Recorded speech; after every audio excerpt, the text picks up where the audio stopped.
Welcome to the Business Leadership Podcast. I'm your host, Edwin Frondozo. I am happy to share this episode, which is a special collaboration with Up Next Global and the Brampton Ventures Zone, celebrating BVZ's 5 years of bold founders. I was honored to sit down as the interviewer and learn directly from this community of builders, innovators, and leaders. So let's get to it.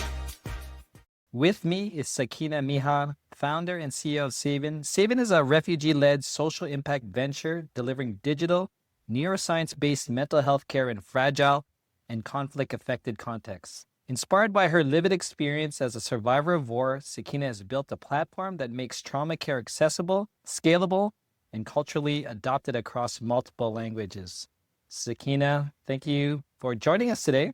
Thank you. I just wanted to start off, what is your personal story or insight that really inspired you to start SAVIN?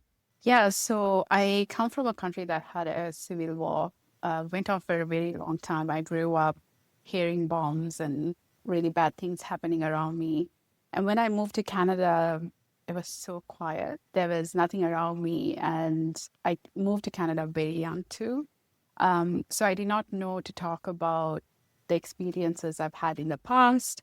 I was also experiencing panic attacks, and I did not know the word for it. I just kept quiet. Like, of all the things, I moved to a neighborhood right by the hospital. So I would hear sirens all the time. Mm-hmm. And sirens was my trigger. And I would have these really bad panic attacks. And I did not know what was happening to me, because if someone is experiencing a panic attack, they literally think they're dying. Because your heartbeat is so accelerated and feels Uncontrollable. Yeah, and the experience varies. And it wasn't until almost 8 years later, when I was working at TMU and had access to employment benefits, that I was seen by a therapist. I got care for trauma, and it changed my life. Just living with trauma and not living with trauma. Like everyone, there isn't an end state to trauma, right? You always live with what happened in your past. You're just able to carry it a little bit better. But the space it allowed me to explore creativity and all of that just changed my life. And my background is also in tech. I've been in tech, I've built products previously, and I wanted to provide the same level of comfort that I achieved after being seen by a therapist to my community members. So I just decided, like, I was talking about this idea for a long time. How do we get access to our community? How do we build community with this? And one day I just went to a pitch competition. And I said, I want to build this platform that is different, that is accessible, that people can access it in their own language, in a culturally appropriate manner. And that's where I started. So our platform is built on neuroscience. It's quite different from talk therapies, where it's really focused on thoughts and how somebody processes cognitively. This is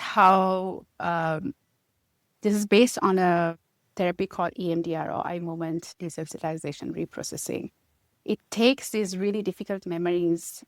Our memories, our brains, one of the primary goals of our brain is to protect us and just to keep us safe. However, it doesn't make such a good job of understanding the context of something. So for me, I heard sirens when I was at the situation of war, but in Toronto, I was not at war, right? Like, I was safe. But still, my body and my brain was like, oh, you're not safe, right? That was the cause of it. So these memories get locked in our brains if they're not what you call processed appropriately. So we are able to access that memory using rapid eye movements. It puts your brain into this state where accessing that memory is quite easy. There isn't a lot of revisiting the past.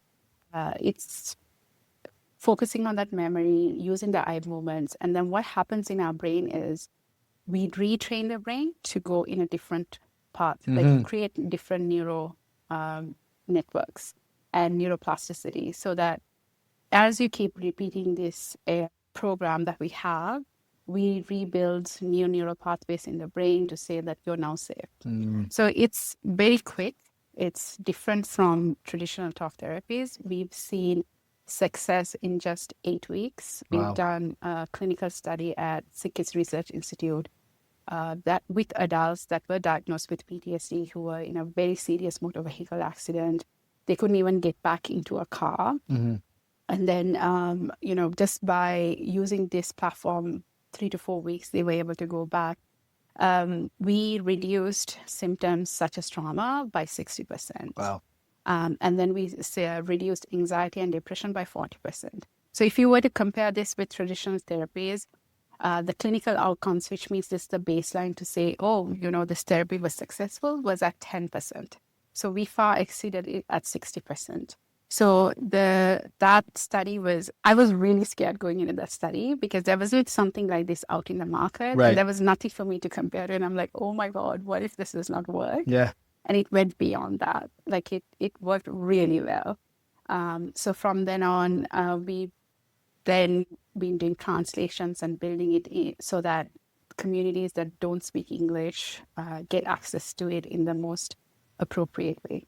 That's amazing. This is such a great story. And thank you for sharing, where the inspiration come, especially, from your upbringing to coming to Canada. And what's interesting, and I know we had a chat about this earlier, being a woman founder, especially within the health tech. What challenges are you facing or have you faced and overcome now in this space? Oh my God. Many, many challenges. Yes. So I used to be wearing a niqab as well. So what you see on my head is called a hijab. Niqab is when you cover your face too. So I was wearing it until the beginning of this year. Oh, wow. So I was a very different health tech founder. I would walk into rooms and people would be like, wait, we were not expecting somebody who looks like you. Yes, there were a lot of barriers. I would walk into rooms where, there is unconscious bias or conscious bias that I had to overcome quite a bit. But I think, I have tons of resilience. Refugees know a lot about resilience and pushing through barriers and making things work. I also had great mentors and other female founders who struggled in a similar manner. It used to be health tech is primarily, the stats also show like investment in female founders are so much lower, so less than 10%. Right. But we bring in the greatest revenue, we bring in more, we build with less compared to the stats in the market right now. So yes, there were barriers in that sense, but I think the founder community in GTA and in Brampton is amazing. There's a lot of support. It's just a phone call. Hey, I've got this problem. What do I do? We even have hidden WhatsApp groups where we're like, oh my God, I had this interaction. It sucks. What do I do? And we talk about things. So it has been great building with other supportive founders and mentors and folks who do support. But yes, it was very challenging. Right. And I hope that other listeners who are listening in, young females, we can do it. We can do it better. Sometimes just do it differently, not better. Let me rephrase it. We do things differently, and sometimes that difference is needed in the world to see impact and to be compassionate with the clients we work with the partners we work with, and the team members we work with.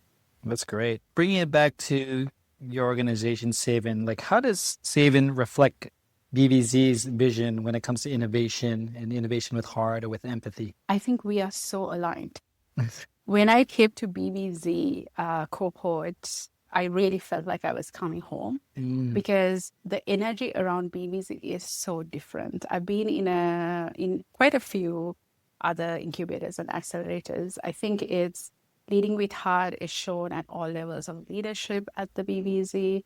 It's also demonstrated on how they bring in into EIRs, for example, or mentors who look like you and who come from similar backgrounds and who know like the nuances of being different and who can address that. So leading with heart, I think BVZ led with heart, and how we align is everything we do is with heart. For me, it's really important that we put inclusion and empathy in the center of everything we do, whether it's just like, writing a procedure or like writing code or hiring practices or our marketing, or how we deal with our clients or our partners. Like everything is, I try to practice it. It's very easy to say it's lead with inclusion, but it is really hard. It is very challenging. So, for example, we have neurodivergent team members, and sometimes it's really hard, right, when you have a deadline. But we make sure that, we work around every team member and still deliver and still move forward. I guess I'm curious, how did BVZ encourage you to think about, your company, about scaling impact, while really staying rooted into what we're talking about when it comes to empathy or leading with heart? Yeah, so thanks to the support of BVZ, we've scaled globally now. We are not only operational all across Canada in the provinces, but also in Syria. So we are operational and working with internally displaced persons in Syria after the civil war.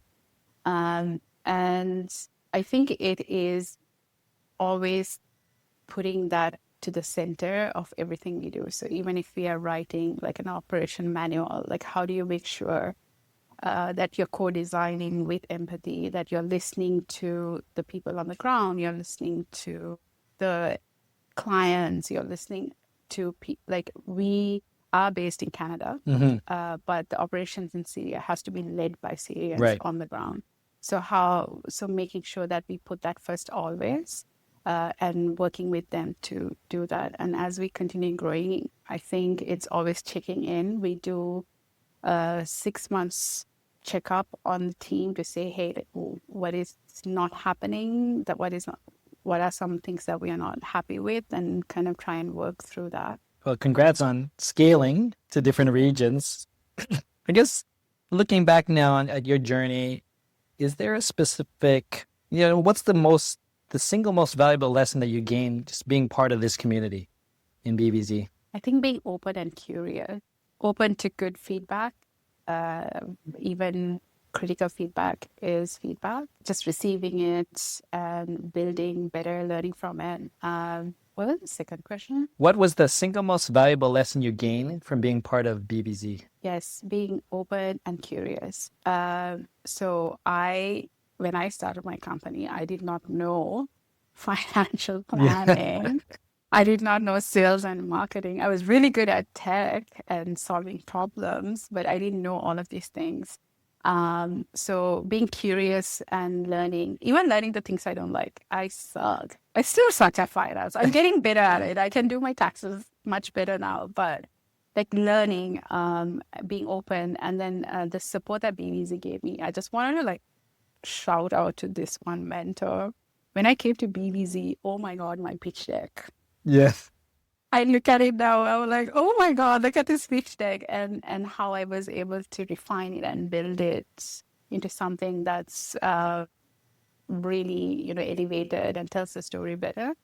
So learning and being curious is, I think, the most. Sakeena, that's amazing. We're really excited in terms of what you're building, what you're helping, and what you're empowering within the world. So before we let you go, I'd love it if you could share within one sentence, how would you describe BVZ's role in your entrepreneurship journey? I would say they were pivotal. They helped us move forward. They helped us accelerate and find I'm blanking on the word, blind spots. They helped me with my blind spots. And it was also I had a team. When I came to BVZ, I think we had 14 members. But once I joined BVZ, I got 5 different to 10 different team members who were helping me execute on all these different aspects that I needed support with. So, yeah. they definitely was pivotal in our growth. That's great, Sakeena. It's been an absolute pleasure. Thank you for joining us on the show today. Thank you. That was lovely. Thank you so much. That's a wrap, folks. This episode is part of the BVZ 5 Years Bold. It was produced in collaboration with Up Next Global. I'm grateful for the opportunity to learn from the founders and the BVZ community that continues to shape the Brampton innovation ecosystem. Until next time, have yourself a 100x life.